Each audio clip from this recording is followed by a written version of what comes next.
7-Eleven. So, ito yung mga kinikrave ko sa 7-Eleven. So, meron tayong hotdog, footlong nila, guys. Yan. Ngayon, 30 pesos na siya, guys. Tapos, ito yung mga, ano niya, sauces. Meron tayong, yan, basta. Then, meron tayo, guys, nitong spoon and fork nila with tissue, guys. And may sisig tayo. Sisig. And then, itong giniling. Yan. Giniling sisig. So, yan, guys. Di ko na papatagalin pa. Gutom na rin kasi. So, buksan ko na siya, guys. Sisig muna. Wow.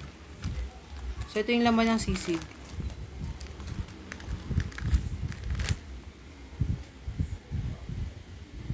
Wow, sarap. Bango niya. Sisig, tapos ito yung giniling. Wow. Wow.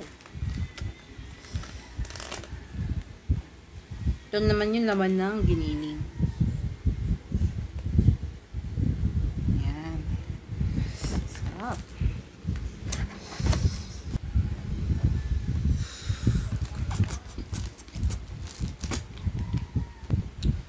Tapos may tubig lang ako dito. Water. So, simulan natin pagkain, guys.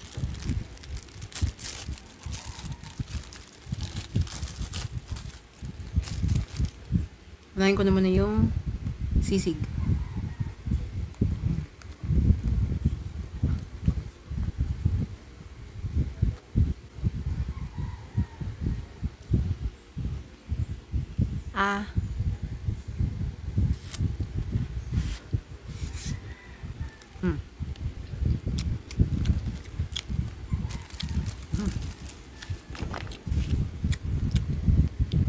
In fairness, ang sarap talaga ng sisig, guys. Ng 7-Eleven.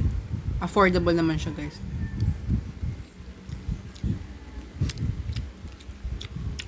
$29. Tapos itong giniling, $29 din. Giniling naman.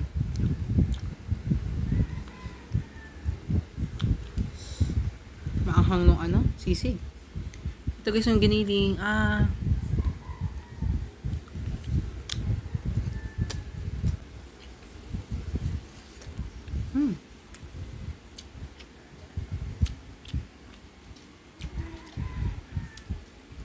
Masarap din yung giniling, pero mas bet ko pa rin yung sisig, guys. Share ko lang.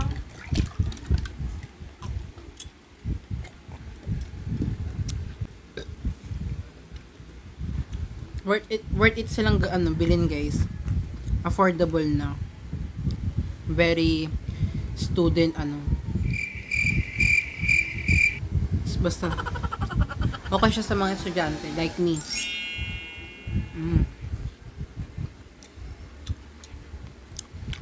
Sarap. Okay naman dyan, guys, kung meron malapit na 7-Eleven dyan, bumili na rin kayo ng sisig at giniling at ng footlong.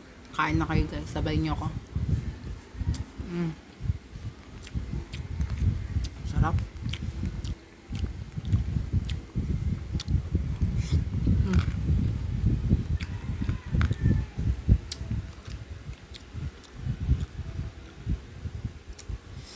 Ito, sarap, guys. Subo,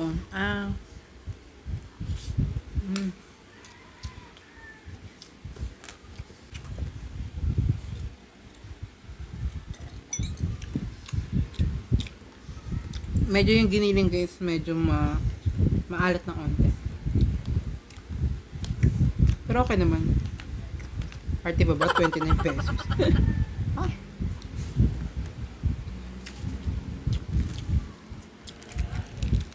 Tikman ko na tong hotdog nila.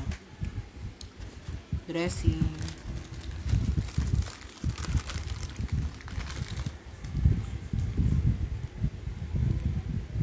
So, hindi ko nakikita kung nilalagay ko ba siya ng maayos. Tikman ko yung ketchup. Ito yung mga gusto kong lasang ketchup, maasim na manamis. Perfect siya.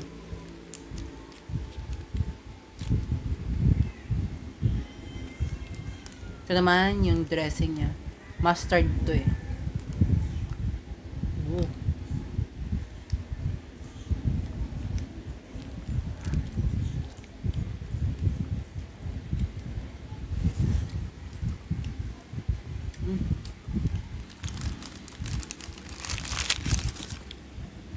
So, ganito siya guys.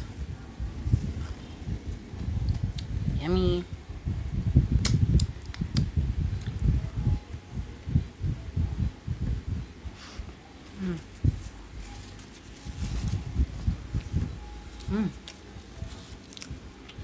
Sarap.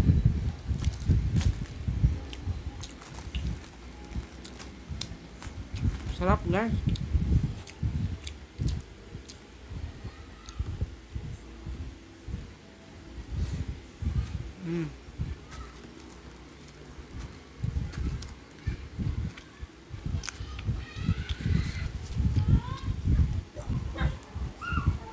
Sarap niya guys.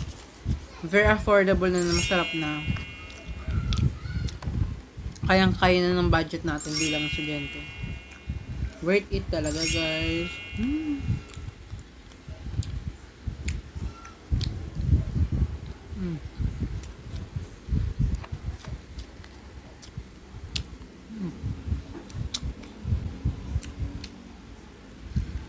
Kumbaga yung isang ganto, busog na kayo eh.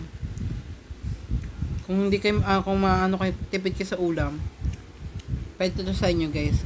Kasi unti lang namin yung ulam nito, tapos maraming kanin. Pero okay na rin naman. Pero kung maano kayo sa pagkain, hindi kayo tipid sa ulam, kailangan nyo yung mas malaki nito, yung 59 pesos din. Pero okay na rin naman. Diba? Tapos yung kanin niya medyo ano na eh. Magaspang. Kasi kanina pa ito napainit eh. Kakarating ko lang. Galing school. Arte pa ba ako? 29 pesos. Okay na ito.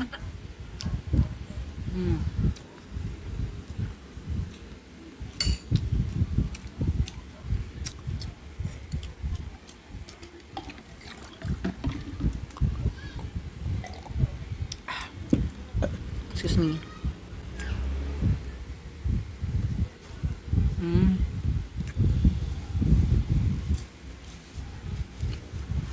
Sarap.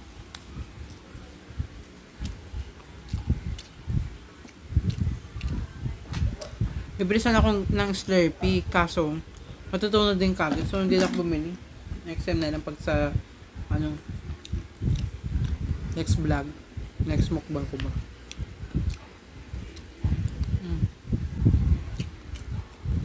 Ito na lang, ano, giniling. Ito yung sisig na lang.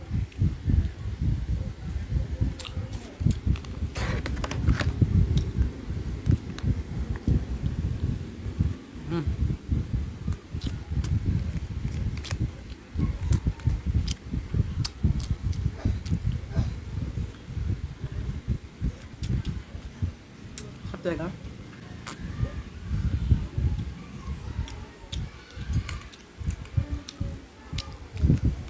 Comment kayo guys kung ano pa mga gusto nyo imukmuk ko ha. Or yung mga challenge na gusto nyo din gawin ko. Comment lang kayo dyan guys ha. May taas nga pala kung comment nyo rin guys kung ano yung gusto nyo tawag ko sa inyo guys ha.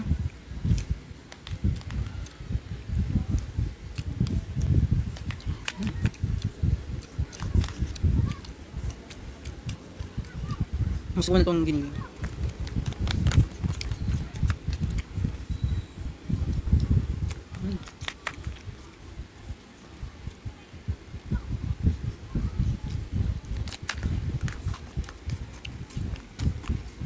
Tapos yung itong lagayan nila guys, ang ganda.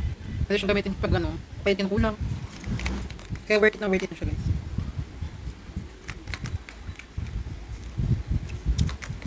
Busin yung kanin kasi bad mag-ano, magtila ng mga kanin kasi mahal na ng kanin ngayon eh.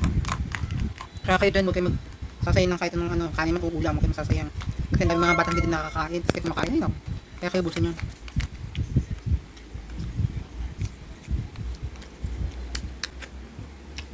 natin shoutout din dyan yung mga mga taong mahilig kumbaga yung busin lahat nung nasa plato niya.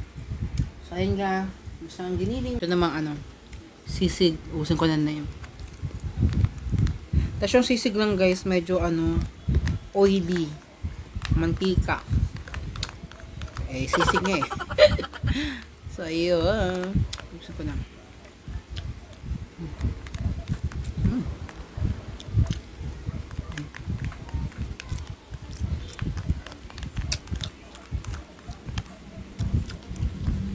So, ito na yung ko dinner na ko kain. Kasi ang dami na ito eh. Simutin. So, ubusin ko na ito guys. Hindi pa siya.